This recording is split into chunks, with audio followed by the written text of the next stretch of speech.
Hearing समस्याटा आजिकालीर समस्या नुहे एटा गोटे बहुत पुराना हेल्थ इश्यू जदि आमे देखिबा एमिति बहुत व्यक्ति थांती ए समस्या दी गति करू थांती किंतु सेमाने एते डिस्कस करंतेनी आउ ए विषय एते गुरुत्व भी दियंतेनी जोटा कि ए समस्याटा को अधिक बढ़े दी थाए आउ वर्तमान समय रे हियरिंग समस्या पई मेडिकल साइंस रे गोटे एडवांसमेंट इंट्रोड्यूस हेछि दैट इज कोक्लियर इम्प्लांट्स एटा कोन आउ हियरिंग समस्या पई एटा केमिति हेल्प करि थाए से विषय आम आज ब्रीफली जानिबा आम सहित अच्छी renowned ENT specialist doctor Suryakant Pradhan so welcome to the discussion how are you doing नमस्कार ମୁଁ ବହୁତ ଭଲ ଅଛି thank you so much sir आम आज कथा कोक्लियर इम्प्लांट्स विषय which is very new to me मु ए विषय केबे भी डिस्कस करिनी का सहित इनफैक्ट आम पब्लिक भी अध जानि नथिबे व्हाट इज इट तो आपण प्रथमे टिके ब्रीफ कर दियंतु एटा कोन आउ हियरिंग समस्या रे एटा केमिति गोटे रिवोल्यूशन हे परिबो बेसिकली कॉक्लियर इम्प्लांट गोटे एडवांस्ड इलेक्ट्रॉनिक डिवाइस जहाँ कि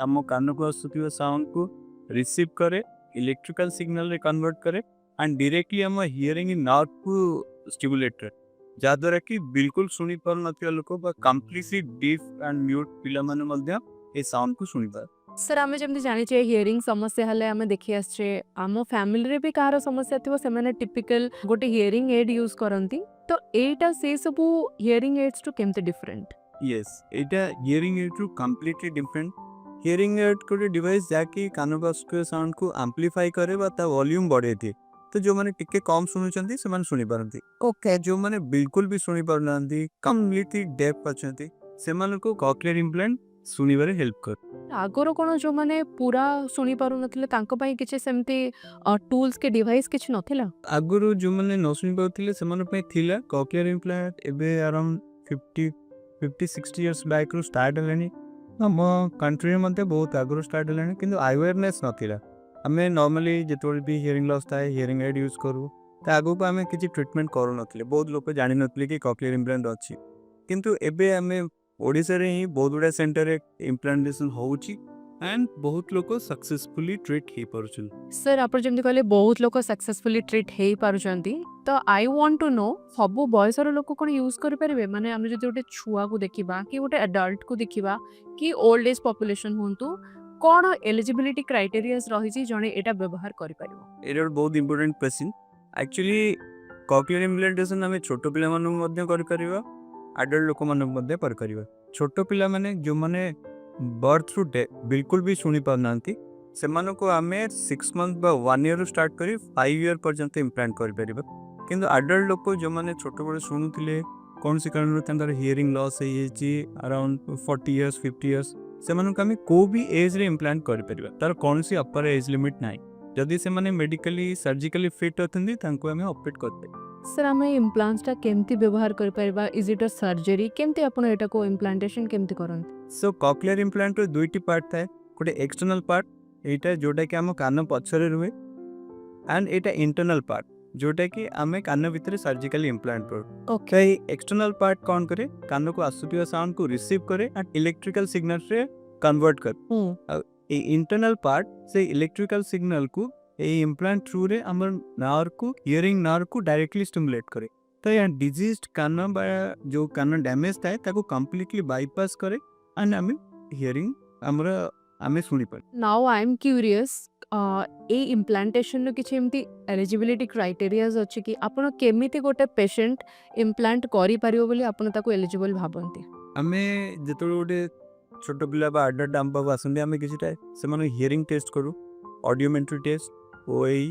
बेरा ए टेस्ट रे हमें डिसाइड करू कि पेशेंट रो हियरिंग लेवल केते अछि से मानकर हियरिंग लॉस अछि ना नाही जति हियरिंग लॉस अधिक अछि आम से मानकर सीटी स्कैन एमआरआई करे देखू कि स्ट्रक्चरल इश्यूज किछि नाही तो जति हियरिंग लॉस अछि एंड स्ट्रक्चर ठीक अछि ताले हमें तंको कॉक्लियर इम्प्लांटेशन पे आगु प्लान कर ए सब जो टेस्ट अछि टिके ब्रीफ कर दियंतो टेस्ट सब केमती काम करे सो बेसिकली हमें सब छोट पिला मानन को जो माने भी हॉस्पिटल रे बर्न होती तांको स्क्रीनिंग हियरिंग टेस्ट करो जहाँ ना ओई टेस्ट जदि फर्स्ट टेस्ट कौन सी कारण फेल आसुची बा रेफर आसुची ताले हमें 1 मंथ पर से टेस्ट को आउथर रिपीट करो जदि सेइथरे भी प्रॉब्लम आसुची ताले हमें बेरा टेस्ट हो जोटा कि 100% सेंसिटिव एंड स्पेसिफिक जदि बेरा टेस्ट भी छुआर प्रॉब्लम आसुची ताहले हमें कन्फर्म हेताउ कि तार हियरिंग लॉस अछि एंड सेई पिला मानको हमें आगो को ପ୍ଲାନ୍ କରୁ କି ସିଟି ସ୍କାନ୍ MRI କରିକି କକ୍ଲିୟର ଇମ୍ପ୍ଲାଣ୍ଟ ପାଇଁ ୱାର୍କଅପ୍ କରୁ।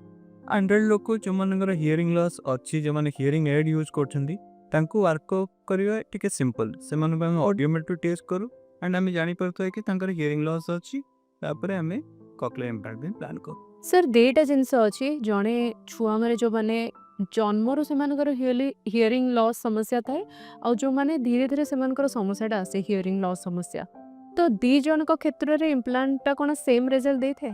ଯଦି ଛୋଟ ଛୁଆ ବିଲକୁଲ ବି ଶୁଣୁନି ଜନ୍ମରୁ, ତାହେଲେ ସେମାନଙ୍କୁ ଆମେ ଜଲ୍ଦି କକ୍ଲିୟର ଇମ୍ପ୍ଲାଣ୍ଟ କରୁ। ଆମେ ଯେମିତି ଜଲ୍ଦି କକ୍ଲିୟର ଇମ୍ପ୍ଲାଣ୍ଟ କରିବା ସେମାନଙ୍କ ରେଜଲ୍ଟ ସେତେ ଭଲ ଆସିବ। ଗାଇଡ଼ଲାଇନ୍ସ ହିସାବରେ 12 months to 24 months ହିସାବ ଭିତରେ ଆମକୁ ଇମ୍ପ୍ଲାଣ୍ଟ କରିବା କଥା, କିନ୍ତୁ ଯଦି ଆମେ 6 months 9 months ଟାଇମ୍ରେ ବି ଇମ୍ପ୍ଲାଣ୍ଟ କରୁଛୁ, ସେଇ ପିଲାମାନଙ୍କ ରେଜଲ୍ଟ ବହୁତ ଭଲ ଆସୁଛି। ସେମାନେ ନର୍ମାଲି କଥା କହିବା, ଶୁଣିବା, ନର୍ମାଲ ସ୍କୁଲ ଯିବା ଭଳି କରୁଛନ୍ତି। କିନ୍ତୁ ଯଦି ଆମେ ପ୍ରିଲିଙ୍ଗୁଆଲ ଡିପ୍ ବା ଯେଉଁମାନଙ୍କ ଜନ୍ମରୁ ହିୟରିଂ ଲସ୍ ଅଛି, ସେମାନଙ୍କୁ ଆମେ ଲେଟ୍ରେ ଇମ୍ପ୍ଲାଣ୍ଟ କରିବା, ରେଜଲ୍ଟ ବହୁତ ଭଲ ଆସିବ ନାହିଁ। ପୋଷ୍ଟ ଲିଙ୍ଗୁଆଲ ଚାଇଲ୍ଡ ଯେଉଁମାନଙ୍କର ହିୟରିଂ ଲସ୍ ପରେ ଡେଭଲପ୍ କରିଛି, ସେମାନଙ୍କୁ ଆମେ କେବେ ବି ଇମ୍ପ୍ଲାଣ୍ଟ କଲେ ହିୟରିଂ ରେଜଲ୍ଟ ଭଲ ଆସିବ। ଭଲ ଆସିବନି। ଇମ୍ପ୍ଲାଣ୍ଟର ସର୍ଜରୀ ପରେ କ'ଣ କ'ଣ ସବୁ କମ୍ପ୍ଲିମେଣ୍ଟ ଶୋ କରିଥାଏ? ଏଇଟା ଗୋଟେ safe, absolutely safe surgery. As in any ear surgery, ଆର ବହୁତ rare side effect, rare complications ହେଇପାରେ, କ'ଣ କ'ଣ କମ୍ପ୍ଲିକେସନ୍ସ ଆସିପାରେ? ଯେମିତିକି ମାଇନର ଇନଫେକ୍ସନ୍ ହେଇପାରିବ, ବା କେବେ କେବେ ବ୍ଲିଡ଼ିଂ ହେବା, ବହୁତ ରେୟାରଲି କିଛିଟା ନର୍ଭ ୱିକନେସ୍ ହେବାର ବି ଚାନ୍ସେସ୍ ଥାଏ। ବଟ୍ ଆମେ ଅଣ୍ଡର ମାଇକ୍ରୋସ୍କୋପ୍ ସର୍ଜରୀ କରୁ, ବହୁତ କେୟାରଫୁଲି ସର୍ଜରୀ କରୁ, ତ ଆମ ସେଣ୍ଟରରେ ଏମିତି କେବେ କମ୍ପ୍ଲିକେସନ୍ ହେଇନି। ସାର୍ ଗୋଟେ ଛୁଆର ଯଦି ହିୟରିଂ ଲସ୍ ଡାୟଗ୍ନୋସ୍ ହେଉଛି, ତ କେତେ ସମୟ ଭିତରେ, କେତେ ଦିନ ଭିତରେ ଯଦି ତାକୁ ଇଣ୍ଟରଭେନ୍ କରାଯାଏ, ତେବେ ତାର ସମସ୍ୟାଟା ସମ୍ପୂର୍ଣ୍ଣ ରୂପେ ଭଲ ହେଇପାରିବ, ତାକୁ ଭଲ ରେଜଲ୍ଟ ମିଳିପାରିବ? ଏବେ ଆମର ଗାଇଡ଼ଲାଇନ୍ସ ହିସାବରେ ଛୁଆମାନଙ୍କୁ ଆମେ 1, 3, 6 monthsରେ ଆମେ ସେମାନଙ୍କୁ ଡାୟଗ୍ନୋଜ୍ ଆଣ୍ଡ ଟ୍ରିଟମେଣ୍ଟ କରିବା ଉଚିତ। ଯଦି ଗୋଟେ ଛୁଆ ଜନ୍ମ ହେଉଛି, ତାହେଲେ 1 monthରେ ଆମେ ତାର ସ୍କ୍ରିନିଂ ଟେଷ୍ଟ କରିବା ଦରକାର। 3 monthsରେ ତାର ହିୟରିଂ ଲସ୍ ଅଛି ବୋଲି କନଫର୍ମ କରିବା ଦରକାର। And by the age of 6 months ଆମକୁ ଇଣ୍ଟରଭିନ୍ କରିବା ଦରକାର। ଯଦି ଆମେ by the age of 6 months either by hearing aid or cochlear implant ଆମେ ଟ୍ରିଟ୍ କରୁଛୁ, ତାହେଲେ ସେ ଛୁଆ କମ୍ପ୍ଲିଟ୍ ନର୍ମାଲ ଛୁଆ ଭଳି ଡେଭଲପ୍ କରିବ। ସାର୍ କକ୍ଲିୟର ଇମ୍ପ୍ଲାଣ୍ଟସ୍ କ'ଣ ଦୁଇଟା କାନରେ ସେମ୍ ଟାଇମ୍ରେ ଆମେ ଇମ୍ପ୍ଲାଣ୍ଟେସନ୍ କରିପାରିବା? ଏଇଟା ଗୋଟେ ବହୁତ ଭଲ କ୍ୱେଶ୍ଚିନ୍। ଆକ୍ଚୁଆଲି ଆମେ କକ୍ଲିୟର ଇମ୍ପ୍ଲାଣ୍ଟ ଦୁଇଟା କାନରେ ସାଇମଲ୍ଟେନିୟସଲି ବା ଆଫ୍ଟର 3 to 6 months କରିପାରିବ। ଆମେ ସେମ୍ ସର୍ଜରୀ ସିଟିଂରେ ମଧ୍ୟ ଦୁଇ ସାଇଡ଼୍ରେ ଇମ୍ପ୍ଲାଣ୍ଟ କରିପାରୁ, ଅର୍ କିଛିଟା ସିଚୁଏସନ୍ରେ ଆମେ 6 months to 1 year ପରେ ମଧ୍ୟ ଆର ସାଇଡ଼୍ରେ କରୁ। ସାର୍ ଏଇଟା ଯେହେତୁ ଗୋଟେ ସର୍ଜରୀ, ତ ରିକଭରିରେ କେତେ ସମୟ ନେଇଥାଏ? এই ସର୍ଜରୀଟା ଆବସଲ୍ୟୁଟଲି ସେଫ୍ ସର୍ଜରୀ। এই ସର୍ଜରୀ ଆମକୁ ଆରାଉଣ୍ଡ 2 to 3 hours ଲାଗେ ଆଣ୍ଡ ଆଫ୍ଟର 2 to 3 days ଆମେ ପେସେଣ୍ଟକୁ ଡିସଚାର୍ଜ କରୁ। त्या ଘରେ ଆରାଉଣ୍ଡ 6-7 days ପରେ ନର୍ମାଲ ଆକ୍ଟିଭିଟି ସବୁ କରନ୍ତି, ଯାଇ ବି ପାରିବେ। ରିକଭରିରେ ଆରାଉଣ୍ଡ 2 to 3 weeks ଲାଗେ, ତାପରେ ସେମାନେ ଆବସଲ୍ୟୁଟଲି ନର୍ମାଲ ହେଇଯାନ୍ତି। ସାର୍ କକ୍ଲିୟର ଇମ୍ପ୍ଲାଣ୍ଟସ୍ କେବେ ଆକ୍ଟିଭେଟ୍ ହୋଇଥାଏ ସର୍ଜରୀ ପରେ? ନର୍ମାଲି ଆମେ 2 to 3 weeks ପରେ କକ୍ଲିୟର ଇମ୍ପ୍ଲାଣ୍ଟକୁ ଆକ୍ଟିଭେଟ୍ କରୁ, କାରଣ ଆମର ଏଇ ପୋଷ୍ଟରାଲ ଉଣ୍ଡସ୍ ଠିକ୍ ହେବା ପାଇଁ ଆମକୁ 2 to 3 weeks ଲାଗେ। ଟାଇମ୍ ଲାଗେ। ଓକେ। ତ ଉଣ୍ଡ ସେଟଲ୍ ହେଲା ପରେ ଆମେ ସୁଇଚ୍ ଅନ୍ କରୁ। ଆପଣ ଯେତେ ବି କେସ୍ ହ୍ୟାଣ୍ଡେଲ୍ କରିଛନ୍ତି, ସର୍ଜରୀ କେବେ ଫେଲିୟର ହେଇଛି? ନର୍ମାଲି ଏଇ ଇମ୍ପ୍ଲାଣ୍ଟର reliability report is around 99 to 100%। ତ ଇଣ୍ଟରନାଲ ପାର୍ଟ କେବେ ବି ପ୍ରୋବ୍ଲେମ୍ ଦିଏ ନାହିଁ। ଏବେ ଆରାଉଣ୍ଡ 40, 50, 60 years ହେଲାଣି ଇମ୍ପ୍ଲାଣ୍ଟ ହେଇ ଆସୁଛି, କିନ୍ତୁ କେବେ ବି ଇମ୍ପ୍ଲାଣ୍ଟର ଇଣ୍ଟରନାଲ ପାର୍ଟ ଅନଲେସ୍ କିଛି ଆକ୍ସିଡେଣ୍ଟ ହେଇଗଲା, କିଛି ମାଡ଼ ହେଇଗଲା, ତାହେଲେ ବହୁତ ରେୟାରଲି ପ୍ରୋବ୍ଲେମ୍ କରେ। ଏକ୍ସଟର୍ନାଲ ପାର୍ଟରେ ଯଦି କିଛି ପ୍ରୋବ୍ଲେମ୍ ହୁଏ, ତାକୁ ଆମେ ଅପଗ୍ରେଡ୍ କରିପାରିବା, ରିପ୍ଲେସ୍ କରିପାରିବା। ଓକେ। ଇଣ୍ଟରନାଲ ପାର୍ଟରେ ନର୍ମାଲି କିଛି ପ୍ରୋବ୍ଲେମ୍ ହୁଏ ନାହିଁ। ସର୍ଜରୀ ପରେ ଗୋଟେ ଛୁଆ ପାଇଁ ସ୍ପିଚ୍ ଥେରାପିଟା କେତେ ଇମ୍ପୋର୍ଟାଣ୍ଟ? ସ୍ପିଚ୍ ଥେରାପି ବହୁତ ଇମ୍ପୋର୍ଟାଣ୍ଟ। ନର୍ମାଲି ଆମେ ଯେବେ ସର୍ଜରୀ କରୁ, ସୁଇଚ୍ ଅନ୍ କରୁ, ସେତେବେଳେ ଆମେ କହୁ କି ଛୁଆର କାନର ବର୍ଥ ହେଲା। ନର୍ମାଲି ଯେମିତି ଛୋଟ ଛୁଆ ବର୍ଥ ହେଲା ପରେ ତାକୁ ଆମକୁ ଥେରାପି, ଆମେ ନର୍ମାଲି କଥା ହଉ, ସେ ଆମ ଏନଭାରମେଣ୍ଟରୁ ସାଉଣ୍ଡ ପିକ୍ କରେ, ସାଉଣ୍ଡ ଶୁଣେ, କଥା ତୁଏ, ସେମିତି ତାପରେ ଆମକୁ କାନର ମାନେ ସର୍ଜରୀ ପରେ ତାକୁ ବହୁତ ଟ୍ରାଏ କରିବାକୁ ପଡ଼େ, ଥେରାପି ଦେବାକୁ ପଡ଼େ। ଆମେ ଟ୍ରେନ୍ କରୁ, ତା ମଦରକୁ ବି ଟ୍ରେନ୍ କରୁ କି ସେ ଘରେ ଯେମିତି ଶିଖେଇବ। ଯଦି ଆମେ ପ୍ରପର ସ୍ପିଚ୍ ଥେରାପି ଦେଉ, ତାହେଲେ ହିଁ ଛୁଆ ନର୍ମାଲ ଷ୍ଟିମୁଲାଇଟକୁ ଆସିପାରେ। ସାର୍ ଏବେ ଆମେ ଟିକେ କଷ୍ଟ ଉପରକୁ ଆସିବା। ଏଇଟା କେତେ କଷ୍ଟ ଫ୍ରେଣ୍ଡଲି? ଆମେ ଯଦି ଦେଖିବା, ଏଇଟା ସବୁ ବର୍ଗର ଲୋକ ଏଇଟାକୁ ଆଫୋର୍ଡ କରିପାରିବେ, ନା ଗୋଟେ ଅପର କ୍ଲାସ୍, ଗୋଟେ ସ୍ପେସିଫିକ୍ କ୍ଲାସ୍ର ଲୋକ ହିଁ ଏଟାକୁ ଆଫୋର୍ଡ କରିପାରିବେ? ଆକ୍ଚୁଆଲି କକ୍ଲିୟର ଇମ୍ପ୍ଲାଣ୍ଟ ଟିକେ କଷ୍ଟଲି, କିନ୍ତୁ ଏବେ ବହୁତ ଗୁଡ଼ାଏ ଗଭର୍ଣ୍ଣମେଣ୍ଟ ସ୍କିମ୍ ଯେମିତିକି ଆୟୁଷ୍ମାନ ଭାରତ ସ୍କିମ୍, ଏଟିପ୍ ସ୍କିମ୍, एई सब स्कीम थ्रू रे मैं फ्री ऑफ कॉस्ट इम्प्लांट करि परछु। ओके बहुत गुड़ा एनजीओ अच्छी जो माने कि कॉस्ट बियर करछंती, किछटा इंश्योरेंसेस अच्छी जो माने कॉस्ट बियर करछंती। तो आगुरु बहुत डिफिकल्ट होतले कॉक्लियर इम्प्लांट करियो because of the cost factor, किंतु एबे हमें इजीली कॉक्लियर इम्प्लांट करि परछु बिकॉज बहुत जण अच्छी हमें हेल्प करिया पई। तो फ्री ऑफ कॉस्ट इम्प्लांट करि परछु और बहुत पेशेंट बेनिफिट पाई परछु। आमे ओडिशा कथा जदि देखिबा इंडिया रे तो इट गेटिंग पॉपुलर थिला आगुरु भी ओडिशा रे भी इंट्रोड्यूस हेई सारिची। तो यार सक्सेस रेट कोन रहिची? आम स्टेट रे बहुत गुड़ा कॉक्लियर इम्प्लांट हो सारे, एक्जाक्ट नंबर कहवा तो डिफिकल्ट हम, कि बहुत कॉक्लियर इम्प्लांट होती एंड सक्सेस रेट बहुत भल, माने बहुत पिला यूज कर, अडल्ट लोक मैंने भी यूज कर। तो यही सर्जरी एंड यार रिजल्ट बहुत भल। भल अछि okay. Sir cochlear implants Odisha रे एबे नाही, बहुत आगुरु इंट्रोड्यूस हेई सारिची, किंतु एबे भी ए टर्म टा बहुत लोकन को पई नुआ। तो एमती काहे कि लोकन को मन रे काहे कि अवेयरनेस नाही? एक्चुअली आम ओडिशा रे कॉक्लियर इम्प्लांटेशन अराउंड 2011-12 रू स्टार्ट कलानु, किंतु बहुत गुड़ा पब्लिक फोरम रे हमको चांसेस मिलनी बा अवेयरनेस स्प्रेड हो पारुनी। एबे भी बहुत लोग जानी ना कि एमती गोटे टेक्नोलोजी अच्छी जहाद्वारा कि कम्प्लीटली डेफ लोक मानक ट्रीट कर, किंतु एबे भी टाइम अच्छी आम अवेयरनेस स्प्रेड करने चाहूँ एंड लोक मैंने यार बेनिफिट नहीं पारे। सर डिवाइस रो स्पेसिफिकेशंस कोन रहिची? Is it waterproof? माने जे इम्प्लांट टा लगेई थिबो से कोन जानिबा जरूरी ए डिवाइस विषय रे? Normally most of the outer parts are water resistant. तो जदि आम सेटा यूज कला बेले वर्षा हो गला कि किसी प्रॉब्लम है ताले एमसी किसी मेजर प्रॉब्लम हुए नहीं, कि तार वाटरप्रूफ किट्स भी अवेलेबल थाए। तो छोट पिला माने यूज कर स्विमिंग कर पानी रे ओदा पारे चाहूँ तो से वाटरप्रूफ किट सहित कॉक्लियर इम्प्लांट आराम से यूज करि परिवे okay. Sir is it permanent? माने एटा परमानेंट ना यार किछि गोटे ड्यूरेशन थाए आपन को परे एटा को रिप्लेस करिया को पड़े? ये जो हमारे इंटरनल पार्ट अच्छी कॉक्लियर इम्प्लांट इंटरनल पार्ट, ये बहुत वर्ष धरी यूज हो पार्ची एंड यार एमती किसी प्रॉब्लम एपर्यंत आसी ना, किंतु एक्सटर्नल पार्ट रे जदि किसी प्रॉब्लम आसे बैटरी प्रॉब्लम आसे एटा गोटे इलेक्ट्रॉनिक डिवाइस जेंते हम मोबाइल यूज करूचे, तो जदि किसी प्रॉब्लम आसे ताको हम रिप्लेस कर परिबा, अपग्रेड करि परिबा, रिपेयर भी करि परिबा, किंतु इंटरनल पार्ट रे एते मेजर इश्यू किछि होय नाही। सर सपोज जणे इम्प्लांट लगेची तार किछि इम्प्लांट्स रे किछि इश्यू आसुची सेटा काम करिया बंद कर दोची कि डैमेज हो जाउची, सेते बेले कोन करा जाय परिबो? जेंति कि कहली एक्सटर्नल पार्ट जदि प्रॉब्लम करछि तो हमें रिपेयर बा रिप्लेस कर परिबा। जदि इंटरनल पार्ट जोटा कि बहुत रेयरली यूज हुए, रेयरली प्रॉब्लम करे, जदि सेमती रेयर फेलियर हैला ताले कंपनी फ्री ऑफ कॉस्ट सेटा रिप्लेस कराए। तो सेटार भी गोटे सर्जरी है कि सेटा को बाहर करा जाय? एटा पड़े माइनर सर्जरी कहि परिबा, अंडर जनरल एनेस्थीसिया ही करे पड़े, किंतु फर्स्ट सर्जरी बड़ी बेसी टाइम लागेनी, अल्प समय सर्जरी हमें इंटरनल पार्ट को रिप्लेस कर। सर एमती किछि डोंट्स अछि कि जणे जदि इम्प्लांटेशन परे करबा उचित नुहे ताको? नॉर्मली आम डे टू डे एक्टिविटी सब आम नॉर्मल एक्टिविटीज करि पारू, एमती किछि प्रॉब्लम हुए नै। आम सब आउटडोर गेम्स खेली Paru, cricket, badminton, tennis MP, कि जदि किछिटा कॉन्टैक्ट स्पोर्ट्स आम खेलुछु ताले हमहु टिके केयरफुल रहउ पड़े, हेलमेट बा हेडबैंड पिंधिया पड़े, आउ टिके वाटर रु बंचेले बेटर।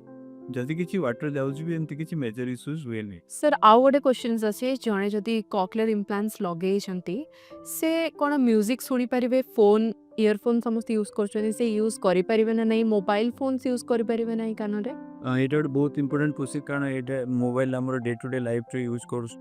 तो एबे कॉक्लियर इम्प्लांट रे गोटे स्पेसिफिक ब्लूटूथ डिवाइस कनेक्ट होची जोटा कि अपन डायरेक्टली अपन मोबाइल को स्ट्रीम करि परिबे कान को। ओके बा अपन जति सिनेमा हॉल रे अछंती तो थिएटर रा साउंड अपन को इम्प्लांट भी स्ट्रीम हे पारे।